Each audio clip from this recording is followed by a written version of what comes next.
રાજકોટમાં વિદેશી વિદ્યાર્થીઓને લઈને ચેકિંગ હાથ ધરવામાં આવ્યું છે। રાજકોટ સ્પેશિયલ ઓપરેશન ગ્રુપ તેમજ નાર્કોટિક્સ બ્યુરો દ્વારા સંયુક્ત રીતે આફ્રિકન વિદ્યાર્થીઓ બાબતેનું ચેકિંગ હાથ ધરવામાં આવ્યું છે। ઓવરસ્ટે, એનડીપીએસ સહિતની બાબતોને ધ્યાનમાં રાખી સર્ચ ઓપરેશન શરૂ કરવામાં આવ્યું છે। મારવાડ યુનિવર્સિટી ખાતે અભ્યાસ કરનારા આફ્રિકન વિદ્યાર્થીઓ તેમજ વિદ્યાર્થીનીઓ ગેરકાયદેસર પ્રવૃત્તિમાં જોડાયા હોવાના આક્ષેપ તેમજ સ્થાનિકો દ્વારા પોલીસને રજૂઆત કરાયા બાદ ચેકિંગ હાથ ધરવામાં આવ્યું હતું। રતનપર, હડાળા, નાગેશ્વર, માધાપર સહિતના ગામોમાં ચેકિંગની પ્રક્રિયા હાથ ધરવામાં આવી છે। તેમાં 2 શંકાસ્પદ યુવતીની અટકાયત કરવામાં આવી છે।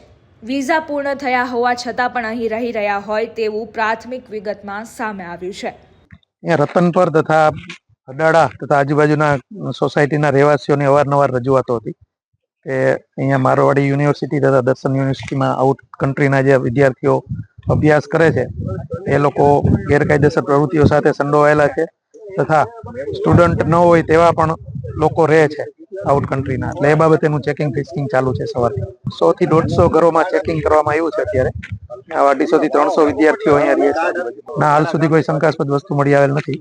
ચેકિંગ ચાલુ છે। હાલમાં 150 જેટલા વિદ્યાર્થીઓનું ચેકિંગ હાથ ધરવામાં આવ્યું છે અને હજી 100-150 જેટલા વિદ્યાર્થીઓનું ચેકિંગ બાકી છે।